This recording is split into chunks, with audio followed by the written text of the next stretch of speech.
जंगल में पंछी आपस में बातचीत कर रहे थे। इस साल तो पिछले साल से भी ज़्यादा गर्मी है। हाँ बहन, इस साल तो बहुत गर्मी है। हम पंछियों का जीना मुश्किल ही हो गया है। इंसानों ने कहीं भी जंगल नहीं छोड़े। साल दर साल जंगल कम हो रहे हैं। इस वजह से बारिश भी कम हो रही है। बारिश के कम होने से गर्मी भी बहुत ज़्यादा बढ़ रही है। दोनों में बातचीत चल ही रही थी। इतनी देर में वहाँ पे शाइन मौसी आ जाती है। सारे यहाँ पर क्यों इकट्ठा हुए हो? कोई मीटिंग चल रही है क्या? मुझे तो किसी ने नहीं बताया। अरे नहीं नहीं मौसी, कोई मीटिंग नहीं चल रही। हम तो इस साल की जानलेवा गर्मी की बात कर रहे थे। हाँ हाँ, गर्मी तो बहुत ज़्यादा है, पर बातचीत करने से क्या होगा? हमें इस पर कोई उपाय निकालना होगा। मौसी, बारिश के मौसम में जो हमने जल बचाओ अभियान चलाया था, उस वजह से हमारे जंगल में पानी तो बहुत है और इस साल हमें पानी की कोई भी समस्या नहीं आने वाली। पानी की समस्या नहीं है तो और क्या समस्या है? पानी के चक्कर में हमने अपने घोंसलों की तरफ कोई ध्यान ही नहीं दिया। इस वजह से हमारे घोंसलों में बहुत गर्मी हो रही है मासी। हम इसी विषय पर चर्चा कर रहे थे मासी। इस बार तो मैं भी अपना घोंसला बड़ी बड़ी लकड़ियों से बनाने वाली हूँ। चलो मैं अब चलती हूँ, मुझे बहुत काम है। 2-3 दिन ऐसे गुजर जाते हैं। मीनू मौसी अपनी लगन और मेहनत से बहुत अच्छा घोंसला बना देती है। मीनू मौसी आते जाते पंछियों को कह रही थी, देखो मेरा घोंसला कितना सुंदर है। मैं बूढ़ी हूँ तब भी मैंने कितना सुंदर घोंसला बनाया है। भी कालू कौवा वहाँ पर आ जाता है। शाइन मौसी ने कालू कौवे को भी नहीं छोड़ा। क्यों रे आलसी कौवे, आ गया जंगल घूमकर? ऐसे भी तुझे कुछ दूसरा आता भी नहीं। देख मैंने कितना सुंदर घोंसला बनाया है। इस बार मुझे गर्मी की कोई भी समस्या नहीं होगी। कालू को गुस्सा आ जाता है और वह मन ही मन ठान लेता है, ऐसा घोंसला बनाऊंगा किसी ने आज तक देखा भी नहीं होगा। कालू वहाँ से चला जाता है। उड़ते उड़ते वह परदेसी पंछी के पास आता है। परदेसी पंछी मिट्टी का व्यापारी था। अरे कालू, आज यहाँ कैसे? जी मुझे मिट्टी चाहिए थी। मिट्टी तो मैं तुम्हें दे दूंगा, पर तुम जानते हो कि मैं एक व्यापारी हूँ। मुझे मिट्टी के बदले कुछ चाहिए। जी भैया, मैं आपको मिट्टी के बदले अनाज दूंगा। देख लो कालू, अब तो तुम अनाज देने के लिए हाँ कर रहे हो, बाद में पलट मत जाना। अरे नहीं नहीं भाई साहब, जितनी जल्दी हो सके मैं आपको अनाज ला कर दूंगा। परदेसी पंछी कालू को मिट्टी दे देता है। कालू मिट्टी लेकर झरने वाले पेड़ के पास आ जाता है। अरे वाह, ये जगह तो बहुत अच्छी है। यहाँ मुझे पानी लाने में भी आसानी होगी। झरना भी पास में है। ऐसा करके कालू मिट्टी से एक मटका घर बना देता है। कालू मिट्टी का घर ठंडा रखने के लिए झरने से पानी लाकर मिट्टी के घर पर डाल रहा था। अरे वाह, देखते देखते मेरा घर तो बहुत अच्छा घर बन गया। ऐसा घर जंगल में किसी के पास नहीं होगा। चलो, अब मैं थक गया हूँ, अब मैं थोड़ा आराम कर लेता हूँ। ऐसा कह के कालू अपने मटका घर के अंदर चला जाता है। दूसरी ओर शाइन मासी अपने लकड़ी वाले घर में गर्मी से परेशान थी। अरे ये इतनी गर्मी, ऊपर से मेरा घर भी गर्मी की वजह से इतना गर्म हो चुका है। मैं दाना लेने जंगल जाती हूँ। शाइन मासी अनाज लाने के लिए अपने घर से निकल जाती है। ऐसे ही वह झरने के पास आती है उसे कालू कौवे का मटका घर दिखाई देता है। अरे वाह, ये घर कितना अच्छा है। इस आलसी कौवे ने तो कमाल ही कर दिया। अरे कालू, तुमने कितना सुंदर घर बनाया है। क्या ऐसा घर मुझे भी बना के दोगे? ऐसा घर बनाना आसान नहीं है मौसी। मैंने इतनी मेहनत से ये मटका घर बनाया है। इसको बनाने में काफ़ी टाइम लगा है। मैं इसको ठंडा करने के लिए समय समय पर झरने से पानी लाकर डालता हूँ मासी। तब जाके ये घर ठंडा रहता है। शाइन मासी कालू का घर देखकर जल रही थी। मुझे कैसे भी करके इस कालू का घर हथियाना पड़ेगा। मैं देखती हूँ तुम्हें कालू, कैसे तुम्हारा घर हथियाती हूँ। मैं कैसे भी करके तुम्हारे घर पे कब्जा कर ही लूँगी। हाय रे, मर गई। क्या हुआ शाइन मासी? मुझे पेट दर्द हो गया है।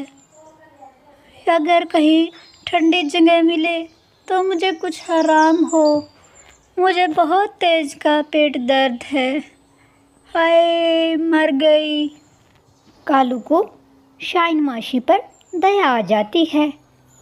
मासी, आप एक काम करो, आप मेरे ठंडे घर में चले जाओ। आपको कुछ आराम मिलेगा, आपको थोड़ी राहत मिलेगी। तुम्हारा बहुत बहुत शुक्रिया कालू। मैं तो घर से अनाज लाने के लिए निकली थी।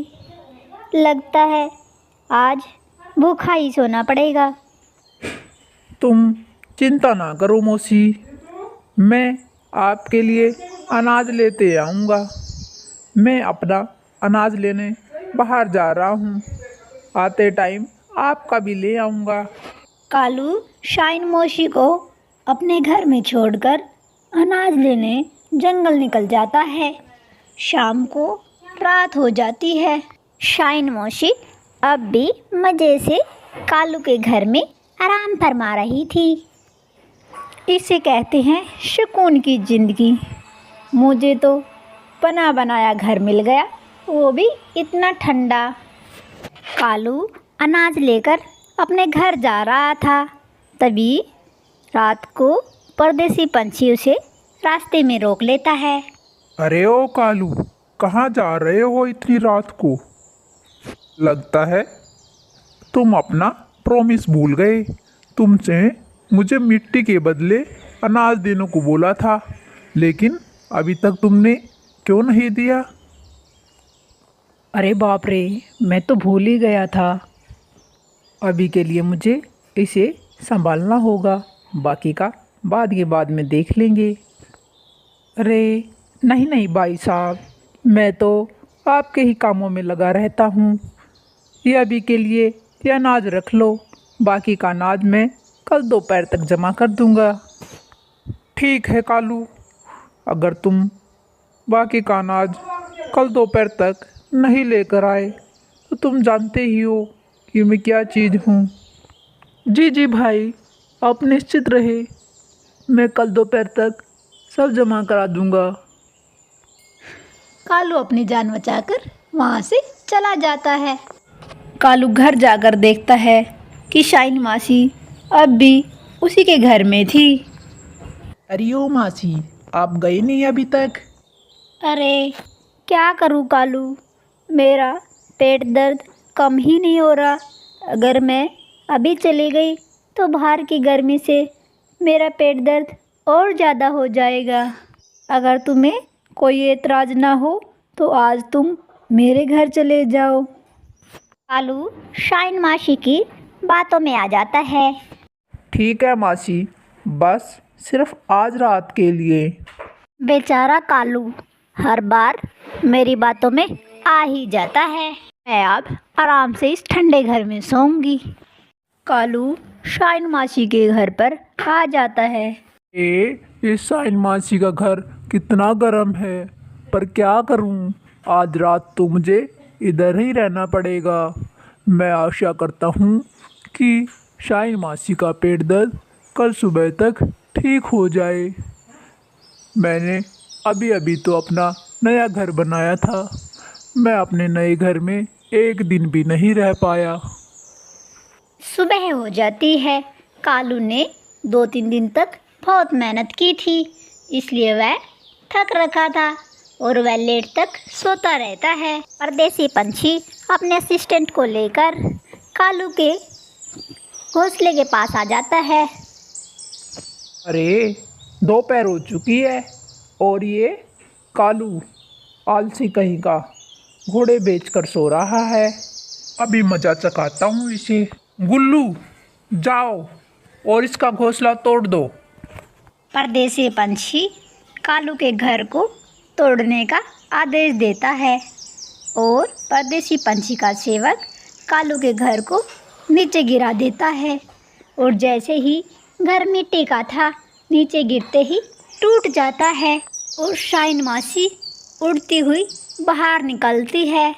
ओए माँ मर गई रे, बेड़ा गर्क हो तुम्हारा, मेरी तो कमर ही तोड़ दी, अभी देखती हूँ तुम्हें, रुको। शाइन मासी को देखते ही परदेसी पंछी का सेवक गुल्लू वहाँ से भाग जाता है। अरे ओ पागल गुल्लू, कहाँ जा रहा है मुझे छोड़कर? मुझे अकेले मत छोड़ के जा। मालिक, जान है तो जहान है, जान रहेगी तभी तो मैं आपके पास रहूँगा ना। मैं तो जा रहा हूँ। मैं तो चला, आप ही देख लो। तुम्हारा सेवक तो चला गया, अब मैं तुम्हें देखती हूँ। शाइन मौसी जोर जोर से परदेसी पंछी को पीट रही थी। ठिश, ठिश, ठिश, ठिश, ठिश। परदेसी पंछी को पीटते हुए कालू कौवा दूर से देख रहा था। अरे बाप रे, मैंने तो ये शाइन मासी का रूप आज तक नहीं देखा था। मुझे परदेसी पंछी को जाकर बचाना ही होगा। अरे कल मुहे, तू मुझे मारना चाहता था शाइन मौसी को। शाइन मासी, मुझे छोड़ दो, मैं तुम्हें नहीं मारना चाहता था। मैं तो उस आलसी कौवे को सबक सिखाना चाहता था। ये लगा उस घोंसले में वो आलसी कौवा है, लेकिन उस घोंसले में आग थी। मुझे माफ कर दो। देर में कालू कौवा भी वहाँ आ जाता है। अरे मौसी, इसको छोड़ दो। मैंने ये घर बनाने के लिए इसी परदेसी पंछी से मिट्टी उधारी ली थी। मैंने इसको मिट्टी उधारी के बदले अनाज देने को बोला था, लेकिन मैं अभी तक वो अनाज नहीं दे पाया। मुझे आज दोपहर तक सारा अनाज दे देना था और मैं अनाज नहीं दे पाया, इसलिए इसने मेरा घर तोड़ दिया। अब तो ये मेरे हाथों से और मार खाएगा। क्यों रे परदेसी पंछी, ये जंगल का तेरे बाप का है जो तू हमें ही मिट्टी बेच रहा है हमारे जंगल में होके? अब तो तुझे हम दोनों को मिट्टी का घर बना के देना होगा। हाँ मीनू मौसी, मैं आप दोनों को मिट्टी का घर बना के दूंगा। आप मुझे बस छोड़ दो। सबको मिट्टी मुफ्त में देनी होगी। हाँ मौसी, मैं आप दोनों को घर बना के दूंगा और सभी पंछियों को मिट्टी मुफ्त में दूंगा।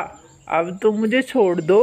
जैसा कि परदेसी पंछी ने कहा था, उसने जंगल के सारे पक्षियों को मुफ्त में मिट्टी बांट दी और कालू का और शाइन मासी का घर बना के दिया। सभी पंछी बहुत खुश थे। प्यारे दोस्तों, हमें इस कहानी से सीख मिलती है कि हमें हमेशा एकजुट होकर काम करना चाहिए। हमें अपने परिवार के साथ मिलजुल कर रहना चाहिए। भगत, अगर स्टोरी अच्छी लगी तो कमेंट बॉक्स में जय भोलेनाथ, जय भोलेनाथ, जय भोलेनाथ लिख देना। Thank you.